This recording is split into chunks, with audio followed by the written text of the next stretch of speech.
Merci na balandino sur to komi wapi eza oabino epenge fofana lobaka toujours na to komi wapi to yambaka nyoso yango lelo tozana cadre moko kitoko zanga moko te.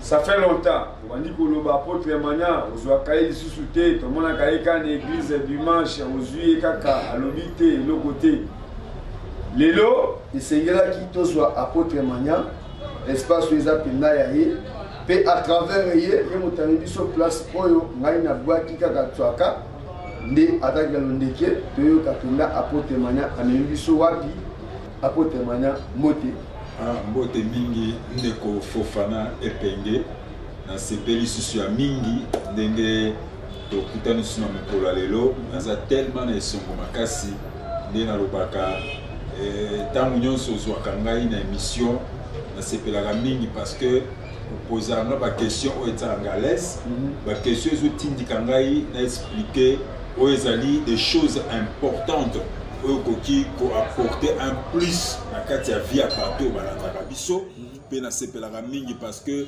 mosala ozosala ya mosala moko très capital parce que ozosala mosala moko avec des investigations réelles. Ce que j'aime parce que ezala ba émission on a landaka on a télévision ezala ba émission moko tellement éducatif ba émission moko tellement actif. Quand je te vois je vois vraiment que c'est vraiment Mokitani Andeko Eliezer Tambwe parce que vous faites un travail où vous êtes tellement fort, vous êtes sur le terrain partout, je te suis vraiment coup de chapeau et aujourd'hui je suis tellement heureux au recevoir sur notre plateau Oyo. Je crois que loko esangisi biso mingi na mukolo lelo c'est plus sur la grande vision. Il y a évangéliste Claude Kabundu Walesa. Et quand je parle des grandes visions de l'évangéliste Claude Kabundu Walesa, je sais que l'évangéliste Claude Kabundu Walesa, c'est un homme de Dieu appelé dans les ministères. Et dans ces ministères, il y a une action composée, une action évangélique, où ils allaient sur de parler de l'évangélisation, puis une action évangélique, où ils allaient apporter le soutien à des diminuer à ce que des gens à tête que bazan a besoin de secours yanzambe d'une manière ou d'une autre. Voilà pourquoi les lots n'a comméka un peu kotalisa na muke. Qu'est-ce que nous sommes en train de faire avec la grande vision que l'évangile Claude Kabundu Sazanango et des centres de réveil spirituel, parce que je crois que c'est un homme de Dieu. Depuis que cette année a commencé, nous avons des actions évangéliques que nous avons posées. Nous avons de grandes visions qui sont en train de se réaliser et d'autres ne sont pas encore réalisées parce que l'année est encore en cours. On sait que Dieu fera que cette année puisse se terminer en beauté, qu'il soit une année qui va terminer avec un succès. À ne pas oublier, c'est une année Oyo, et il y a un accomplissement, il y a de grandes choses. Et ça année Oyo, il y a réussite, et ça année Moko, il y a succès. Nous croyons que cette année va terminer avec gloire, avec succès. Tikanzamba Pambolayo. Merci. Tikanzamba Apangolayo, et ça l'a toujours bien. Comme on a même kokende to kenata na ba province, nous avons toujours même bana miké, baza toujours tout autour ya Epenge Fofana. Eza li Pamboli. Merci na pasteur Félix Sombo na Angleterre, merci na Richard Pangi na Milouz. Merci na JFM Service à partir ya Allemagne, France, Belgique, Schengen, Numlimba. Epenge Fofana à partir à bon marché. Manix Kimbolo na machine, Amon Sulubaki na machine. Dieu m'a cassé la caméra. Epenge Fofana à partir à bon marché. Apôtre Emmanuel. Vous êtes fiers derrière Claude Kabundu Walesa. Merci beaucoup pour la question, pour la mutuna wana. Na zoko pesana no ba téléspectateurs nyons sont beauté. Les abandés ko bazana niveau ya Suisse, bazana niveau ya Paris, bazana niveau ya États-Unis, na pamboli ndeko nangai Umberto Fayulu na niveau Suisse, na pamboli bandeko Alphonse Kani, na pamboli papa Guillaume Sousi, maman Mapi, na pamboli bandeko baza tellement ébélé, je crois. D'autres, on va vous dédicacer à la fin pour nous reposer Sabino. Merci Mingi parce que vous soutenez la émission Nabino, na ba coup de fil, na ba conseil, na ba kambobele et vous allez toujours vigilant à Kolanda pour nous luka koyeba comment vous allez roker. Nazali très fier, et vous allez toujours na ser makolo. Il y a l'homme de Dieu, l'évangile Claude Kabundu Walesa, parce que c'est un homme de Dieu que dans son appel dans le ministère, un homme qui a essayé un peu d'être un modèle, un homme à qui Aza vraiment un visionnaire, oyoke Azali parmi Basali Nzambe Baza exemplaire. Non seulement Basali Nzambe oyo bazo teya biso évangile na côté osala makambo susu ndenge toyoka bato musu balobaka boyoka o nazoloba mais bolanda o nazo salate. Mais lui c'est un homme de Dieu qui est exemplaire. Il est toujours dans le message du salut en cherchant à préparer l'église pour l'enlèvement. Et puis c'est un homme de Dieu qui essaye toujours de prêcher la crainte de l'Éternel et en qui Dieu est en train de se manifester puissamment dans le ministère. Il n'a jamais déçu son Jésus par rapport à l'alliance parce que nul n'est parfait, mais alliance il n'a jamais déçu, il est toujours serein, il continue toujours à marcher dans la crainte de Dieu. Cette année, je crois que l'homme de Dieu avait lancé une grande vision. Je crois qu'en voyant notre pays, en voyant notre nation, en voyant l'église du Seigneur, par rapport à Moïse Tambola, tout le monde qui secoué dans le Covid-19, la troisième vague nango. Comme on a la troisième vague nango tango teyaki et l'homme de Dieu a tali na fardeau.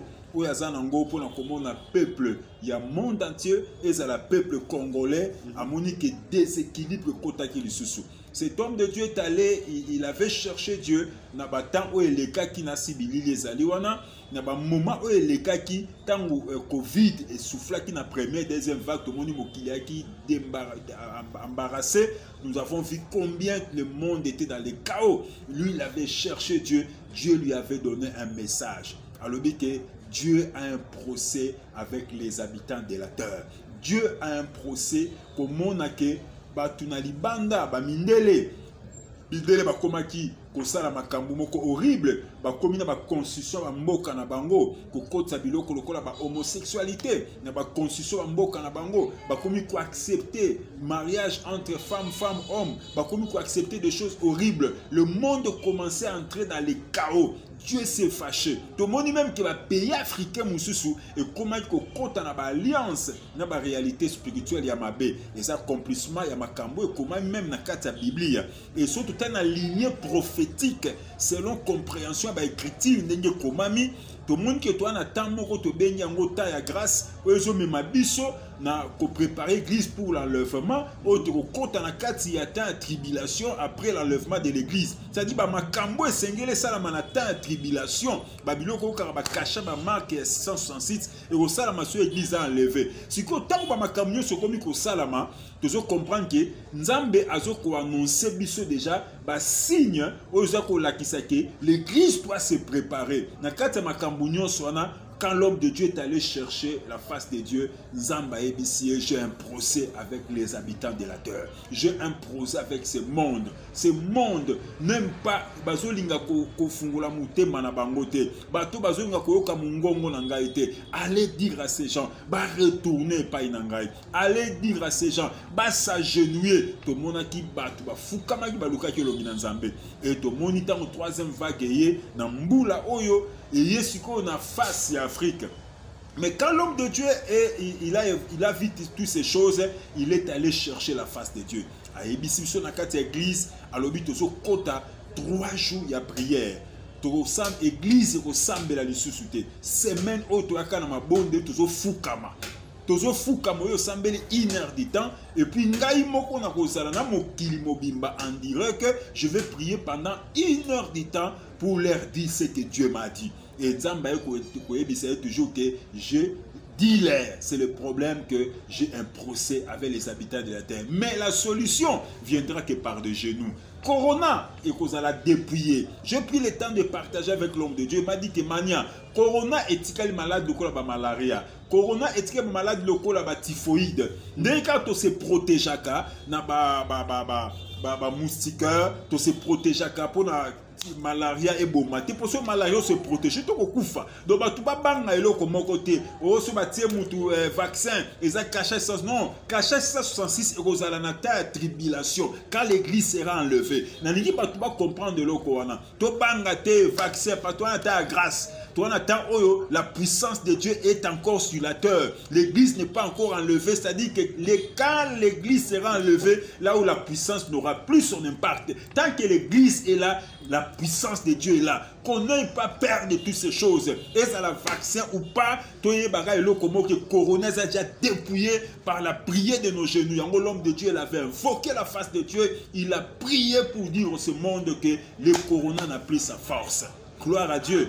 Je crois que c'était parmi des grands événements où Salami, tout le monde a sur le Congo, a été pour toi chaude, toi chaleur. Non, c'est parce que la grâce de Dieu dans ces pays. Voilà pourquoi la grâce de Dieu, Dieu écoute aussi les serviteurs naïe au bazan alliance naïe. Et ça quand l'évangile Claude Kaboudou ça y est mokonda sambeli. Tous croire dans la grâce, ba sala nzambe o nyoso bazo sambela. Mais lui du moins, Dieu lui a dit, il s'est mis, il a ramené le cœur des gens parce que ça muto batuba yo kaka batuba yebi ke yesuka yo kinzambe akamaka solo yesuka yo kinzambe alobaka makamba solo yesuka telemi c'est-à-dire que nzamba linga sala eza ba espèce ya batokola ba eli tangu a telemi alobi batuba ndeko ko yoka bakaba bike mbule ko noka te noka kite mbule zo noka ça sont des cas d'espèce de ces prophètes là qui donc quand je prends beaucoup de temps partager avec l'homme de Dieu je crois que nzamba za na makambo belé ou azali ko dernièrement, to planifier, je crois, il y a beaucoup de choses qui est en train de passer. To moni combien, même sur le plan artistique, dans le cannabiso, to moni courant, il y a baso koufa, to bengi, artiste dans le l'homme de Dieu Kaboudoué, c'est un homme de Dieu qui est toujours près de qui? Près des artistes. Ça toujours pembeni ya artiste. Ba musicien bayaka na kati. Na lingina kota na bakisela yo. En 2020, nga mona accompagna bino parce que d'abord naza oya ya mu place on a découvert nga za na yebi na ba affiche bani. Mais place nga mona fanda boina tuna e question na prophétie o asalaka ya république pour na chef de l'état. Aza mosai na nzambe o alba ke no bokonzi o tozui. Esengeli toke na stade de martyr babonza bokonzi o na nzambe esengeli ba pasteur ya solo basambila pona bokonzi oyo tokenda pe na kachachi tomona pe na ndenge mosai na nzambe atelema ateya tomona ndenge bato baloba tango bayambi message en 2020 tomoni oyo salama campagne na triomphale après tomoni kokende kosambela ba policier par rapport au comportement comme là ba policier. Mais en 2021, nini bosali. Parce que tout le monde a toujours un musicien qui a faire bino et ça cop bosalaka to ezani. Ou bien ezali sumu comme on a musicien qui a une église to ezapenda cop wale sa fanda raidi sur mania kende ko luka wera kende ko luka jibe kende ko luka héritier kende ko luka fali pupa ezaba boluka ba bes to ezanini o expliquer biso bino to boyamba nzambe boyamba message nzambe ngo alukara toujours bato ya minene to bato bautaka ba poto to bato bautaka ba province bazatina tete ndenge nzamba pambola yonde kofufana na lingna za un peu pas terre à terre mais un peu compréhensif oui pour na kopesa ba élément ko sunga bande ko bazona de ba comprendre d'abord l'église l'église ezali vision où ils ont été arche de Noé. Mon arche de Noé, ils ont qui toutes sortes à battre. Arche de Noé, on a tonga arche, ils ont qui toute espèce à banyama. Na banyoka bakota ki nyoka o yazala ki lokola parmi banyama oyo bazaki symbolisé comme un diable. Ozomona. Mais nyama nyoso akota ki ya lolenge nyoso. L'église reçoit des gens mauvais pour les transformer à devenant de bonnes personnes. Parce que dans l'église topé saka évangile topé saka batu yamba yesu lokola mokonzi mobikisi tango mutu aye église banda osala musala ya koaffermir ya kotel ces paroles nzambe a changé mutu musu a changer en un jour mutu musu a changer progressivement malem mais tout dépend ndenge Saint-Esprit simbie pendant do kambaye. Voilà pourquoi l'évangile Claude Kaboudou est qu'un évangéliste de la parole de Dieu, il annonce l'évangile de salut et il amène tous ces gens là pour préparer pour le royaume. Il y a un monique et puis Dieu a mis en lui une grâce tellement particulière par rapport à don ya miracle au miracle ezali moko ba don oyo et à tiraka ba tu ya forme nyonso Et ça n'a pas païen, parce que quand quelqu'un est malade et souffrant, à l'Ukaïsika, il y a qui met la vraiment solution. Quand quelqu'un est arrivé au bout, à qui met la Kessika, a moni le beau Kwanzambe, zali, le Kwanzambe, c'est comme un fou zali. C'est un homme que Dieu l'a oint, Dieu l'a rempli de la puissance d'une manière spectaculaire, parce que dans l'église, tout le monde a diversité, il y a des miracles, il y a des guérisons. Et ça, tout le monde a des apparitions, il y a des d'autres, tout le monde a des biki. Exemple, il y a des soldats, tout le monde a des soldats, il y a des mais là, Azalaki pendant au moins 3 ans, Azoko soubate bare nzoto kanami moi c'est un pasteur basambela la bango pe mais tellement il a vu dans sa vision l'homme de Dieu, il a reçu le miracle tandis a komi ko bina lokola muto liboma a komi ko sepele puis moi nyanda ko zaki na kindoki directement na ya zupe miracle parce que il a cru, il a vu, il a dit que cet homme il a la grâce, il a suivi. C'est-à-dire que l'homme de Dieu, c'est la grâce de Dieu qui est en lui qui attire tous ces gens. Il y a ceux qui viennent pour recevoir les miracles. On le parle aussi de Christ. Et c'est-à-dire que Toyebi même tant où Jésus a botamaki. Tout le monde qui étoile à Jésus, ils allaient comme prophète, ba mage, astrologue. C'est-à-dire que étoile ya mutu azana loko nzambe, ezaka te bato nzambe nde ba monango. Ezana même ba païen ba ko monango, et ezana même ba te ba ko monango, ba occultiste ba ko monango. Voilà pourquoi mutu azana nzamba kaka tellement combattu mingi. Et ba proche na yo zana bato akisi, na banganga, na batande ba ko approcher. Tant ba ko approcher, yende soazo ba ke bato ba ye, il faut na Sabango évangile. C'est ça un peu la grande vision de l'homme de Dieu, Claude Kabundwa. Les gens voient son étoile. Batouana Moko, Bamona Gande étoile, Ozana Katnaye, grâce ma fouta, Ozamba Te Katnaye, Ozana dimension Moko spectaculaire, tout le monde a battu partout dans le monde entier. On est parce qu'on a grâce Wana. Moussoua s'est déplacé, Moutouamoni na vision. Amoni évangile Claude Kabundwa, toi qui Moutouaï Nzamba Ebissier, Luka Kabundwa et Sokobika. Donc c'est Dieu lui-même, par la puissance de l'esprit, qui a mis en lui, déjà ça la connexion, Nyon Soana, Batubazo Koya. Et une autre chose, ça c'est le travail du Saint-Esprit. Parfois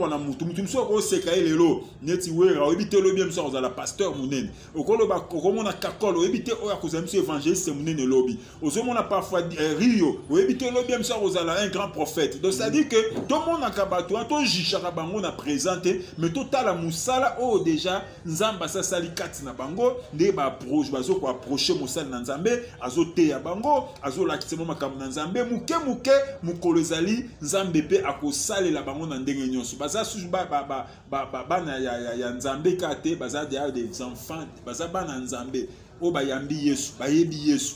La Kanzambe. Moi je vois comment Kakol lui-même témoigne comment sa vie est stable, Riyonde témoignaka, même Wera bientôt Mukole Landiawa. Wera a été venu pour faire la reconnaissance. Il est venu dans la maison, il a apporté au pasteur basket,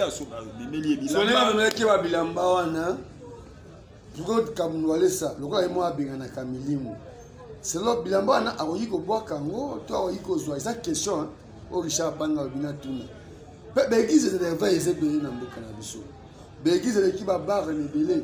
Les secrets na bino ezala kanini ka église na bino kaka aux hommes ya tinde aux hommes na bilili Rio. Bato to ebi Rio azab musicien na BCBG, Kakol azab na drummer na maison mère. Mozo mo mata mwasi na Elinda. Oyo keno bato to ba ebi kabota ka bana basi. Mais à travers Claude Kabundwa Lesa et Lolinda Boti, moi, mobile na papi Kakol, on va pesi Walesa Ndoyi. Ce qu'on va dire, Walesa Ndoyi va pesi il faut aboyer. Nous avons à peine l'église à Télémissi Bango, nous avons un film à Bango, ils ont calme, Baïba Linda, Kakol, ba vidéo, ba boye. Mais là, comme on a que non, bato basa quand même à comme on a mis sur bateau. C'est clair, moi, ils ont la canille. Il y a comme on a tari aux fidélités, on a à chaque dimanche. Dimanche, il y a un moment quoi ils ont le bas. C'est ce qui montre la puissance du Saint-Esprit. Vous savez, d'abord, et le robot qu'on a épinglé, toi on attend la grâce. Dieu fait grâce à qui le veut, quand il le veut. Donc ce sont des bien-aimés qui ont reçu la grâce de Dieu. Mais bien le ne prenez pas cette grâce en vain. C'est ce que nous les disons tous les jours. Que Binbandeko grâce au bosu, bosu à 20. Zambo à l'action bolingoana, bo s'accrocher nae. Na ba faiblesse, nabino. Na boza ba homme parfait, nous ne sommes pas parfaits, nous tous nous avons nos imperfections, nous avons nos erreurs. d'auto s'accrocher dans Nzambe wana. Ce que j'aime à l'homme de Dieu, pendant qu'il est avec tous ces gens, il leur parle. Oyebi ndeko Fofana Epenge, eza na bato baza ba teti lokola ba musicien te. Oui ba musicien baza bato yo toyebi na mokito benga ba star. Bato ba yebani mingi. Bato yo mokilezo ko adorer bango. Vous savez, quand vous regardez ma concert, on a ba nini baza ba monde de spectacle. Ça dit que des mots alinga ko exploiter bango na nini na kati ya orgueil, cupidité. Et au début que l'élo église de réveil na ba sali Nzambe to sala ba erreur to bebi samite mabato. Donc l'élo pour mutuloko la musicien a considéré mo sali Nzambe, il faut ça na élo kwa Nzambe. Il faut ça la modèle. Au début la tango wa kalabando c'est ce ko yeba prophète. Ya Nzambe za tango sakol makambo kokisa mi yeso yako bakisa sous la compréhension avec la révélation du Saint-Esprit. Abi okoyeba mosala Nzamba solo na bizaleli. Ozomona parce que banganga ki sur la prophétie makambo sala maga. Bata monde occulte bato bazo so biloko ba makio na bazali. Mais okoyeba mosala Nzambe à partir ya caractère comportement. Ce que j'ai aimé, ces gens-là n'ont pas seulement approché l'homme de Dieu Kabundu Alessa pour qu'on a grâce. Pour la grâce à sala prophétique o yo penda e bakayo. Kepena muto aza musai na Nzambe. Azana loka maki onate to azana science te eloko nini o pena apôtre Manya o balandi pena to konu apiko ça fait longtemps o pena ba yiko ndima o yiko bimisa a pena ke wale sa loba bonnet na année 2020 to 2021 a loba bonnet. Je crois ezana biloko mususu nenge to lobaka l'évangile Claude Kabundu Alessa azana makambo bela lobaka biloko mususu ezalaka tellement secret mais ezana biloko mususu ya bimisa rango public. Par exemple, un grand prophète Nzambe depuis Mbujimayi, toyebi aloba makambo ya famille ko na Mbujimayi, batu ba telema ba silika ba loba mais le toyebi ne Mbujimayi kota la kao. Pabandi musala na ki kopesa ba prophétie mingi. Muta alongoli penda fenêtre ake kotika na mona ngota ngomona mboki lesera kenda. Dozomona bina ke mama atili puta ba ibi eli puta. Ya mesili na Mbujimayi makambo esili batu ba komi ko loba. Nzala ya kusaka. Prophète Nzamba lobaka to telema ka to lobaka batu ba s'opposaka. To pesa neti eloko eningisa photo na kopesa eloko eningisa imokili awa ya makambo ya ezaki na niveau simba ki mboka. Toyebi combien les gens qui n'ont pas parlé mal de l'homme de Dieu. Alingi boko e bonga te toni abike non Nzamba lobeli. Prophétie. Apesi prophétie. Konzamboka bana pete. Alobana no ke mboka o élection ko salama. Na moment oyo munyo so do croire te élection ko salama be élection salamaki. Alobi pe na mboka oyo po makambu mboka oyo eza na kati ya bitumba mboka oyo azomona kufa amona kufa na kati ya présidence wana oyo nyonso zo salama o Kabundu Alessa loba yango. Le frère Claude Kabundu Mano sto mona oyo ba mort zo la le président sango ezo luka epete po aloba modèle pena ba liwa oyo epenge Fofana na kati yo maloba te ce n'est pas que baluki était. Le problème c'est quoi? Le problème est que tant mot Nzamba pesi message assembly biloko monsieur comme ba cas individuel. Ne croyez pas que batu nyonso ba sala misala na baka batu bazo croire na loba Nzambe. Ezana batu bazana kati ya bisimba simba bazali. Mosa Nzamba koloba message assembly po na mboka. Mokonza mboka a comprendre ngo ami kimele pa Nzamba. Ba pasteur dalo bazali, baza accrocher na musala Nzambe ba prophète belé bazali. Le vase Claude Kabundu Alessa pas ça qui pas ya responsabilité na ye. Mais batu boza zinga olebo kimela et pas basali Nzambe. Bozo kimele pa la bisika na no kimela Bible bazo komona bazo mele bazo simba biloko et yango montango kufa ngo ekoti ezaka tango Nzamba lobite kufa ekoti na kati ya Israël. Nzamba lobi Moïse tombola serpent de rein muto akotia misu na serpent de rein kobika. Yo bono retombola misu na serpent de rein. C'est la même manière que babi de ndenge moko Moïse a tombola ka serpent de rein, de la même manière que moi na moto tombwami. Lelo wale sa ko tombola Yesu Christ. Apesi prophétie, abila ba tuto zonga à genoux et pas Yesu. Eza pour la maladie à corona, eza pour na ba problème to zanango, eza pour na liwa e kontaki na milliers e kontaki ya bokonzi ya mboka. Bota misu mokonza mboka dediaki mboka na maboko Nzambe mokonza mboka a s'accrocher na basali ya Nzambe mokonza mboka aza toujours na ba église près des hommes de Dieu mais bino boza pembe na mokonza mboka olebo luka batu basali na Nzambe bino boza na oya kota boy oya leka boy tant kufa ezo kota tant ba problème ezo ya ezo ko simba. Voilà pourquoi même biso to rapembe na musa nzambe l'évangile Claude Kabunjo ale saboye to simba ka ngolu wana to lukaka pe nzambe tozo tambola pe selon ben ainsi dit l'Éternel pe orientation nzambe zo pesa. Donc c'est-à-dire né au moni biloko wana za makasi mingi. Donc l'homme de Dieu toujours il est près des artistes, près de tout le monde qui l'approche. Je crois que dernièrement on a monaki ba coup de fil à Kebele, ba coup de fil à Kebele, tomoni ba mama Chako ba belaki, ti ba ko kufa, tomoni ba musicien ba artiste comédien ba zo kufa. Tomombo akadio azana moga. Ndeko kadio mbo. Pena tomona pe ndeko kadio mbo. Ngai pe na salaki na matanga mama Chako. Totuna pe mwana mboka Moyombe gauche attaque imo aza ko déclarer que aza champion ya théâtre na Congo. Ndenge Claude Kabundu ale salba que non aza ministre ya défense na gouvernement ya Jésus-Christ.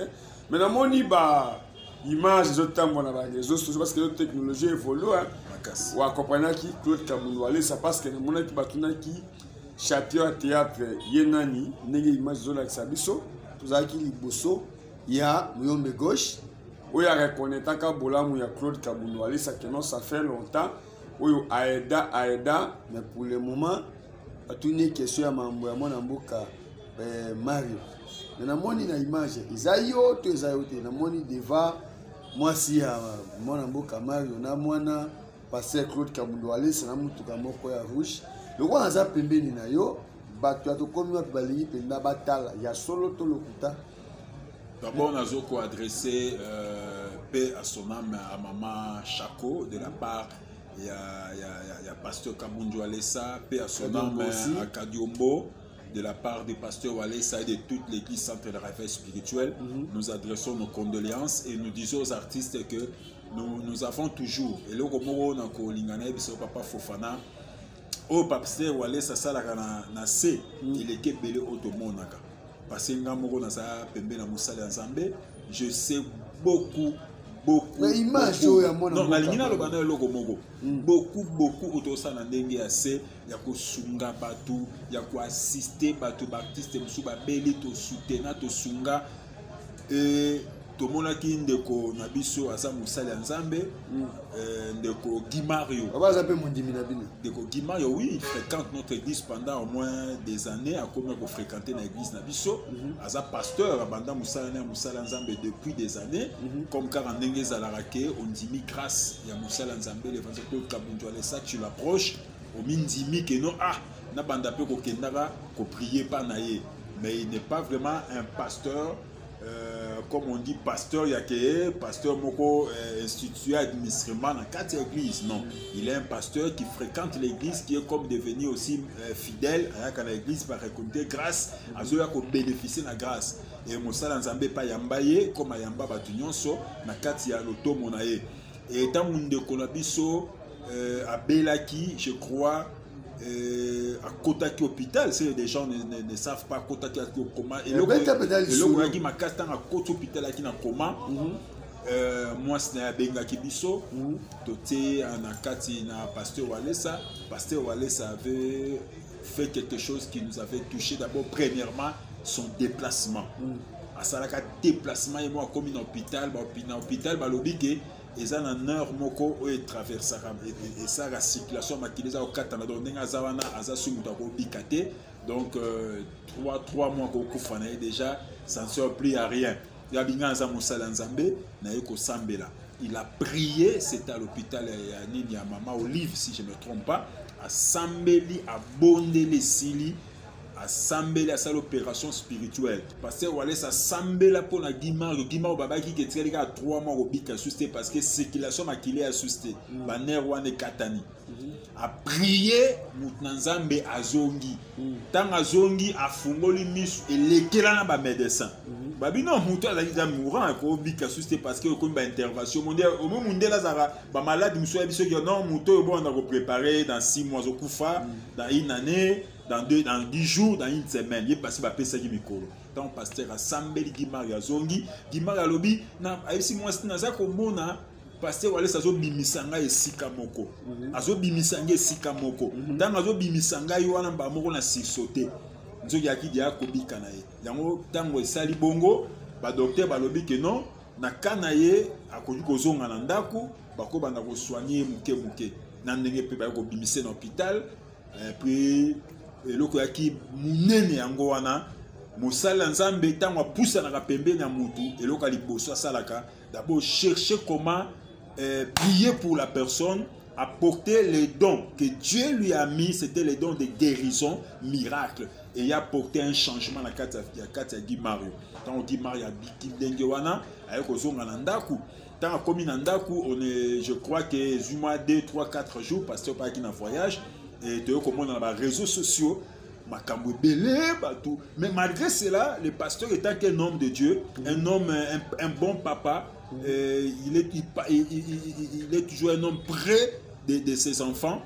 Et tant que sa femme a appelé, tout ça, tout comment il y a quoi apporter soutien. Tant papa Yoka Kiango, c'est à quoi qu'on va dans des je crois que Guy Mario avait eu des problèmes. Tu es bibison dans les réseaux sociaux. Bazo Bengani Nandaku, Naïtaza Nango, tout cela. En tout cas, il y a d'autres choses parfois que c'est pas bien à Yakoloba. Mais je voulais seulement dire à toutes personnes qui m'ont appelé, qui m'ont dit pasteur, apôtre Mania, Batuba Benga Kingai, Batindelinga, vidéo, les artistes, Batandenge Nandenge. On est en toute relation, ils en ont chacun, on a un bon terme, une bonne relation. Baby que tu as dit pembe na musala nzambe batu babenga batu batu ndenge nyonso. Et je crois que papa ayoka ki ba message nyonso wana tant asisi ba prière na ye, il est descendu lui-même. Aye a pesi solution pour un problème yandako. Donc dès que zo mona na bilili wana que ko visiter aye assemble temps to ayaki na ndako wana Guy Mario de to okuta azolo baté. Na kuta pasteur moko wana un oncle, je le connais depuis des années. Azapé Moutou, Azapé artiste. Donc, continuellement, avec Bandana Sali 2 jours, l'homme de Dieu a prié des beaux hommes. On a assemblé le soupon. Assemblé le soupon. A prié Guy Mario. A zongi Guy Mario lobby. Ndé Guy Mario. Guy Mario a bien sepeli n'est pas parti ma colo. Il y a pas moi on a pas mal système à ceci. Vous savez, au cause de la papa, il y a des gens malades de Romata. Après, c'est solution pour un problème. Donc, malgré cela, après, c'est solution à un problème. Comme c'était un père de bon cœur, après, c'est solution. Et puis, à ceux qui ont été. Vous savez, quand on est avec le pasteur Kaboudou Alessa, c'est un homme, il est compliqué. À ça, il y a un raté. Au bout on te vend tout sur la bouée. À lobby, to si ça lobby, il faut apporter tout au son il faut même la provision. Et puis au manque provision te au même wax au peut ça moi sinaï. Vous savez quand on est rentré, to zongi to zui ba provision, ça qui a foufou, ça qui a ni loso, ni maïs, ba mafuta, ba savon, ba biloko mekem to otika. Tant que même moi aussi, papa allez s'en dernier yebi. Abi papa mon ba moment où tu traverses sera difficile boy. Ba maman ba yebi. Ce qui passe côté et l'autre ali bosoko maka moi super était comme. Biloko était comme rapide. Maman le dit papa, nyonso esi la ki na koteka. Na moi temps au kaka mukie. D'abord comment na état mon. Alobi abi non nzamba pambola. Même son enfant Abinzamba Pambola, papa, lobi, maman lobi. On était tellement, même moi j'étais content quand je causais avec Guy Mario, apôtre Mania, Nzamba Pambola, yo, manabi non, to kumi sande mouné Nzamba. Parce que ebi charge au pasteur Kaboudou Alessa Zanango, responsabilité, papa ndenga nazalia, ba coup de fil au nazwaka par jour. Ya bato ba na besoin pasteur à sunga bango. Ata ceux qui de comme pasteur Wale c'est ba coup de fil ya gondé ya Nzambe. Papa, priez ce qui est non, vous savez, c'est un homme qui est auprès des gens. Et na kati ba coup de fil wana apesa ka ba solution ba problème ya batu ya ndenge na ndenge. Si vous savez, il fait des choses par rapport à la conviction du Saint-Esprit. Même à Tanzambé tant au bon de la papa ndenga nzabo nazo balade. Nazo balade na besoin ça na makambo belé. Pour na bala tout cela, na bon de la Nzambe o nazo zanga pesa. Mais Nzamba pesi ngambala mon côté. Cela veut dire que même quand on s'approche de près des capacités Kaboudou Alessa, il faut aussi que Dieu lui dispose. C'est comme ça avec des réalités. C'est que Dieu lui dispose. Quand Dieu lui a disposé de une solution, spirituellement et monani, physiquement et monani. Cela ne veut pas dire que nous avons un soutien. Il y a quoi porter pour Mario au Kangamaboko. Parce que besoin de rater tout au long de la vie, besoin de rater parce que comme ça a fait tout ce qui est de l'essentiel. D'abord de ramener quelqu'un à la vie en étant avoir une bonne santé, spirituellement, et puis après si résolution problème yandaku, après si résolution problème assurer papa rassurer. Mais cela ne veut pas dire que si tout il y a une polémique parce que ça a une responsabilité belé. Yo peut porter toujours soutien. Yo peut porter toujours implice. Ko les capé malgré parce que ça peut ça qui alors yo peut bakisi mususu. Oui na miliki. Oui na miliki bakisi basi na biloko zo ko bakisa. Bana wale ça partout dans le monde. Vous pouvez toujours continuer. Papa na biso sali par ya responsabilité monita que un père. C'est là où moi j'aime le passer Kaboudjouali. Ça n'a bien qu'à l'homme solution. Maman Outaï Brazzaville, a dit maman Mouragi na Brazza, famille abandonnée, abandonnée, envoûtée même spirituellement. Maman Nazaïka, Ndengwana Lumbaka solo bonaboy. Abinga funa kata Brazza na Kinshasa. Akati Brazza et Kinshasa. Ayeko kuta mukolo passer baki bazoko ko instituer makam na église, église batubala la rasus te fuba bongisa ba biloko no sopona propriété no maman bina osuka wapi. Ah, qui n'a pas entretien à l'église. Mais quand il a vu pasteur Walesa, je crois qu'il les awana, quand il témoignait, pasteur a lobby maman, passe de si lelo. Nazo pambolo na molimo, nazo pambolo na musu. C'était son jour. Bon. Papa, na yeb sa relo ko moso di mukolo wana nzamba lobby pambola yo. Ata ba demo mo kino so bakangaki eko simba te. So di kale kabu jwa lesa lobby mukolo yo nzambe na ya simbia pambola yo papa sepeli. Na ebiso sepelinga na mona batu ba yeboye quoi faire na ye quoi faire ayo kata suki na mona suki enveloppe wana jaune 5 000 papa webi mukolo nzambe soka lo ko pambola yo soki mukolo nzamba lo ko pambola yo ko pambola yo. C'est que j'aime mon Dieu, c'est que j'aime aussi mon papa, c'est un homme que Dieu le touche. Ça dit le problème de Guy Mario, je sais que beaucoup de gens sont touchés. Beaucoup de gens sont émis, en tout cas papa mania nzamba pambola pasteur aller s'adresser biso salutation na ye toza touché comme mon assistance na ye a continuer tika été oui, il continue parce que c'est un homme de Dieu. Merci. Apôtre Mania to combinaison parce que TV ezangonga émission o ezana dimension mususu. Bato lelo ba kokamwa ya komona plateau na biso, bazomona batas, bazomona koto tozomela la moiji, bazomona ilamba kotoyo, tasi kotoyo, sani kotoyo. Pour te découvrir poto na kati ya bon marché cadre o ezani tu auras toujours maman na biso maman chantier cadre ya maman na biso maman chantier azaka na Hollande mais à penser mingi pe pona bana ya Congo bana Kinshasa tanke mwana wale sanke mwana wale ça à penser plus bazana ONG o bayaka mingi ko soutenir pe diminuer tu ya passi. Je crois que tu ça la émission moko tout autour de ça tu as qui na cadre mususu mais le quoi tu ça la paix musala donc c'est une maman qui une maman qui a un cœur pour nous apporter soutien pour na bateau ya passi ça ba fois ça la banda kala o le kala ba etando ikete ba fois minene bayaka bakei kotala batu na ba kikwite na ba bisika ebele na ba quartier reculé pour apporter soutien pour scolarité à bana pour makambo ebele. Non, c'est pas limité là, il est dans les côtés de business, ne tous aller à aller na beau marché, maman chantier na beau marché, on a beau marché tu aller juste na croisement ni Kabinda na grande avenue Oezo Kende boulevard.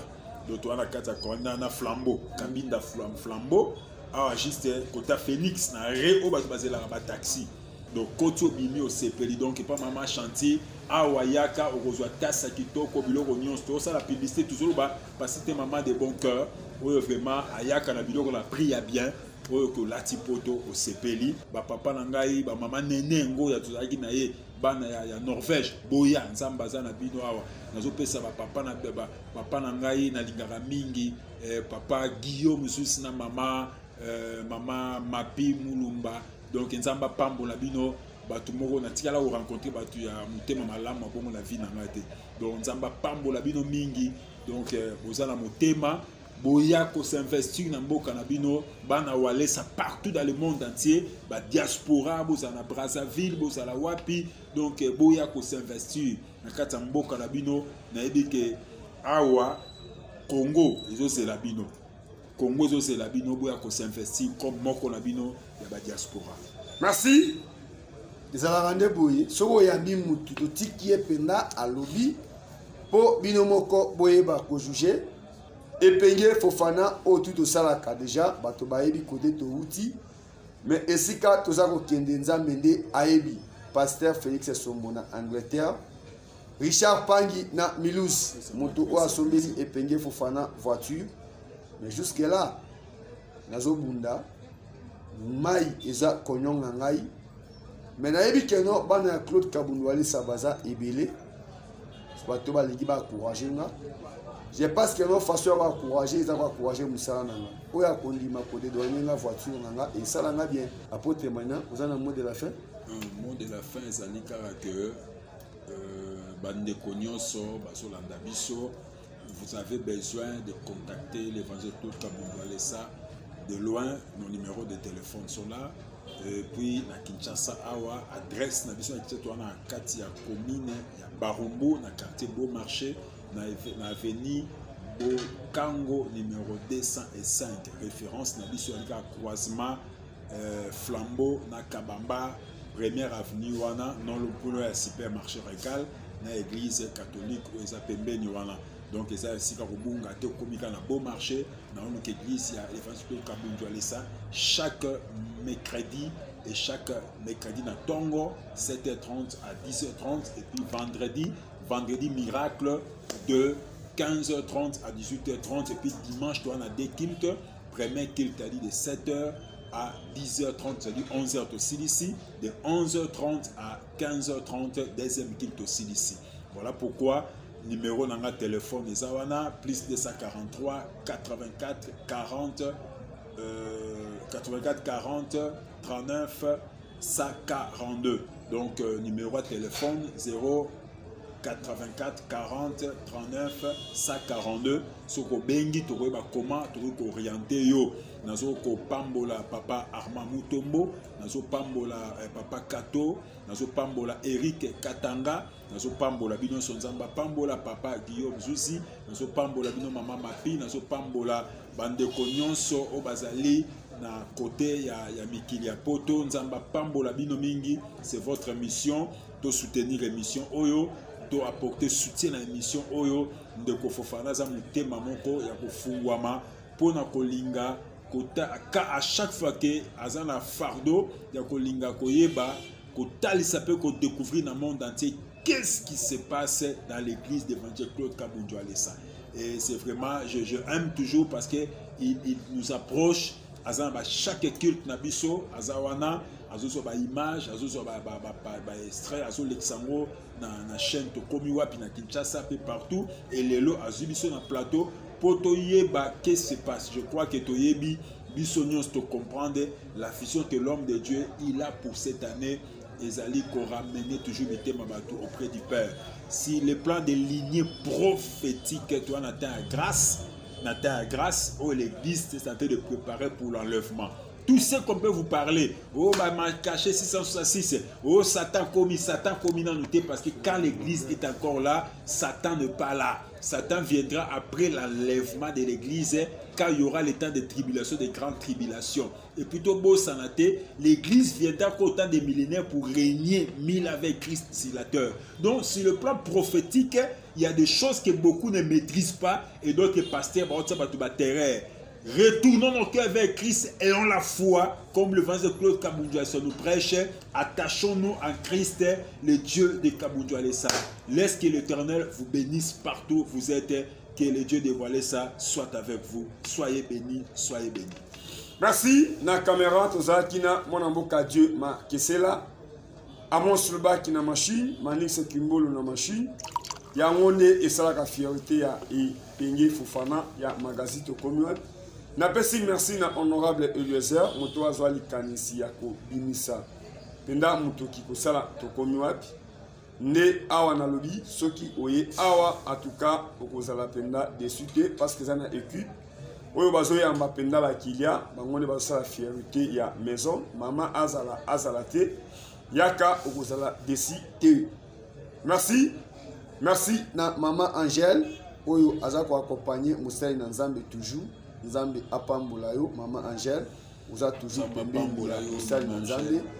Merci maman de bon cœur, mama oyo ya mutema munene biso tolobi mokili bango moko bako juger est-ce que to possible.